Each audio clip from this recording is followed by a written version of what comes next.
The Outsiders, 8 Unconventional CEOs. As soon as I read that title, I was like, I have to read this.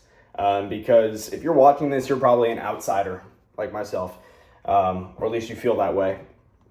And so I want to talk about this book, the 8 CEOs that they mention. I think this book is incredible. I've heard it be recommended by, Warren Buffett, and some other, pretty smart, successful people. So let's just dive right into it. First, we're going to talk about Tom Murphy from Capital Cities. He said, the goal is not to have the longest train, but to arrive at the station first using the least fuel. He immediately cut unnecessary perks, eliminated redundant positions, consolidated offices, and sold off unnecessary real estate. There are 2 basic types of resources a CEO needs to allocate: financial and human. The smartest operating decisions could have unforeseen long-term costs. The best defense was a constant vigilance of costs.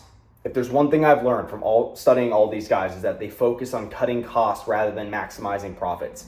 And cutting costs in turn increases profits. But that's the main focus of almost all the guys that I study, all the successful entrepreneurs. Key drivers of profitability were revenue growth and advertising market share. The company's extreme decentralization had benefits. Much of value Murphy created came from a handful of acquisition decisions. They represented 25% or more of the total market cap at the time they were made, and every transaction sourced was via direct contact with sellers. He devoted over $1.8 billion to buybacks at single-digit multiples of cash flow. The newspaper division produced 25% compound rate of return. Chapter 2. This is Henry Singleton, who is just an incredible entrepreneur, guys. Founder of Teledyne, or CEO of Teledyne. He started by acquiring 3 electronics companies. He purchased 130 companies between 1961 and 1969. He focused on profitable, growing companies with leading market positions. He never paid more than 12 times earnings for these companies that he acquired. Teledyne's earning per share grew 64-fold over the first 10 years being public. He bought back 90% of Teledyne's outstanding shares.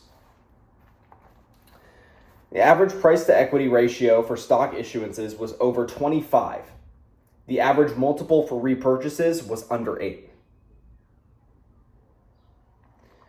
He aggressively reallocated assets in insurance portfolios, increasing total equity allocation from 10% in 1975 to 77% by 1981.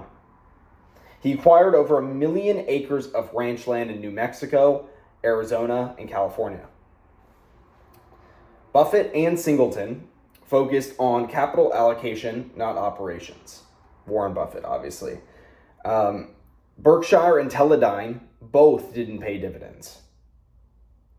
Buffett and Singleton invest insurance company float to create shareholder value. Chapter 3, the turnaround. This is Bill Anders in General Dynamics, and I've been studying General Dynamics lately because I've been very interested in the military-industrial complex, learning more about it, and so this was a really important chapter for me. So this was General Dynamics' position in 1991. They were $600 million in debt, and they had negative cash flow. Anders believed that General Dynamics should only be in businesses where they had a number 1 or number 2 market position.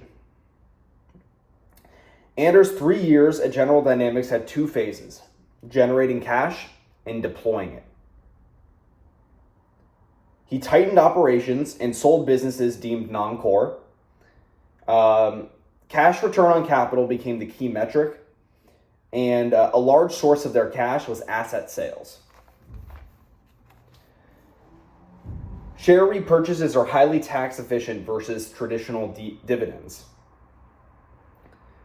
He generated a 23.3% compound annual return for General Dynamics shareholders. He sold stock in the company to acquire Gulfstream. And then this is a quote from him. What do you do with high-priced stock? Use it to acquire a premium asset in a related field at a lower multiple and benefit from the arbitrage. All right, next. John Malone, TCI.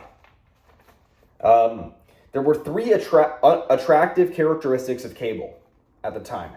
They had highly predictable revenues, they had favorable tax characteristics, and it was rapidly growing. That sounds like a recipe for success right there. He could shelter cash from taxes by using debt to build new systems and by aggressively depreciating costs of construction. He aggressively used leverage to build the company. His frugality allowed him to have highest margins in the industry.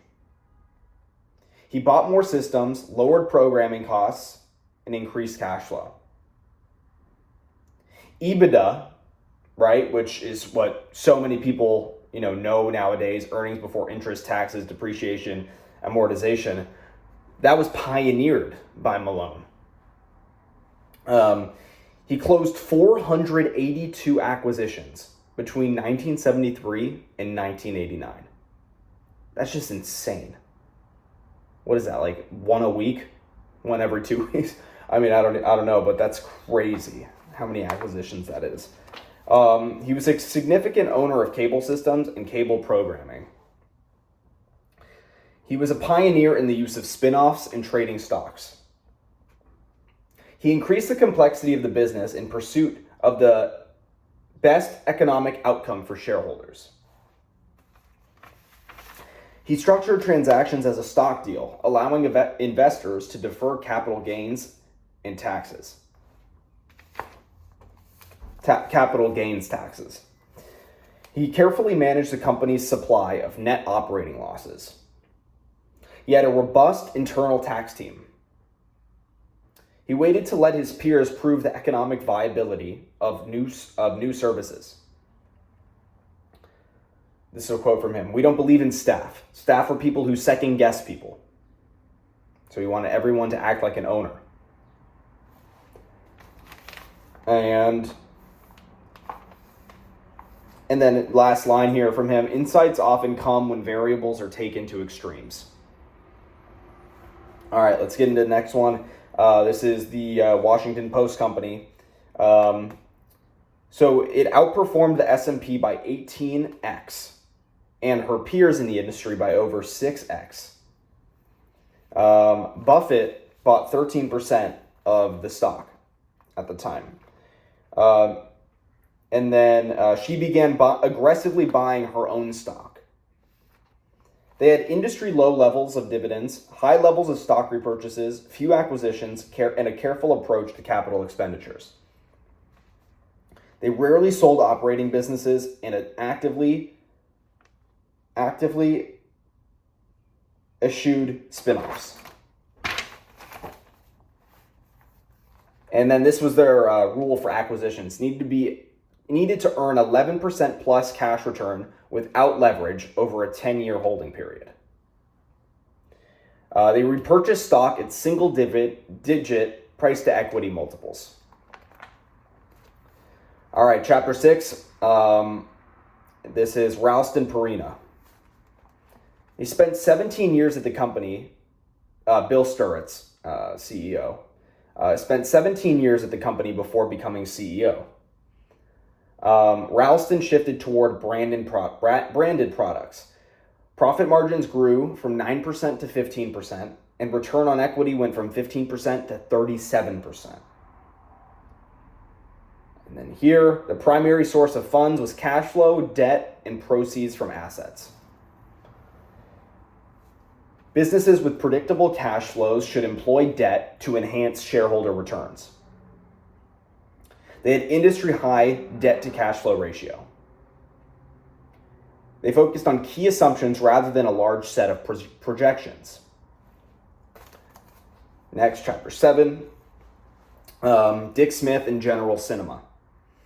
He pioneered the use of lease financing to build new theaters.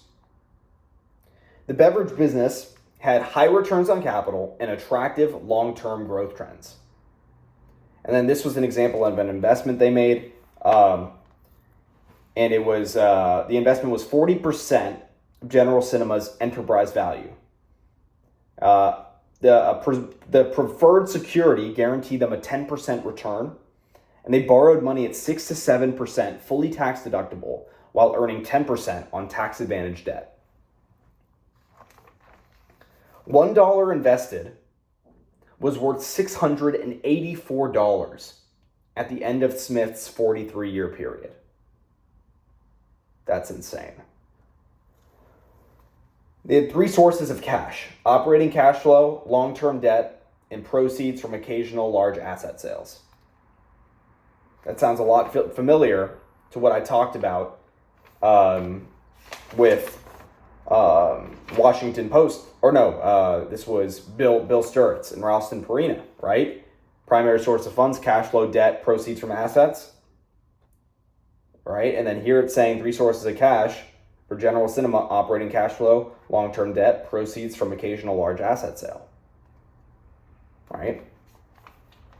Same strategy. Cash earnings, which is net earnings plus depreciation, were the key metric in evaluating performance, not net income. And then investor as CEO, Warren Buffett. He didn't use any debt in his takeover of Berkshire. He invested in high-quality companies with strong competitive barriers. And then he used float, which is a premium income generated in advance of losses and expenses. Buffett bought See's Candies for $25 million. A dollar invested with Buffett was worth $6,265 45 years later. This is how people have built fortunes investing in Berkshire Hathaway, guys. This is insane. Buffett's approach: capital generation, capital allocation, management of operations. Insurance is Berkshire's most important business. I've heard Buffett say that many times. He says that over and over again. Without insurance, the insurance business, Berkshire wouldn't be what it is. Float is the money we hold but don't own. Right? Float is, the premiums we pay when we buy insurance. That's the float. Eventually, that money is going to have to be paid out, for certain circumstances. If there's a hurricane or whatever. But in the meantime, we have the money, we invest it. That's what Buffett did. He emphasized profitable underwriting and float generation over growth in premium revenue. Their float grew from $237 million in 1970 to over $70 billion in 2021. He never paid a dividend or repurchased significant amounts of stock. And then this is a principle from Buffett. He says that changing vessels is better than patching leaks. Just think about that, right? Rather than fixing what's breaking, change vessels. There's a high degree of concentration and super long holding periods. Buffett bought into businesses where there was an industry or company crisis that observed the value of a strong underlying business, that obscured the value of a strong underlying business. He had unlimited access to capital for worthwhile projects. Buffett arrives at deals with extraordinary speed. He doesn't overthink things. He has never delegated capital allocation decisions.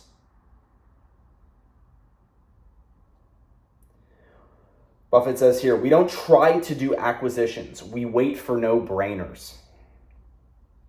He avoids unnecessary turnover because it can interrupt economic compounding.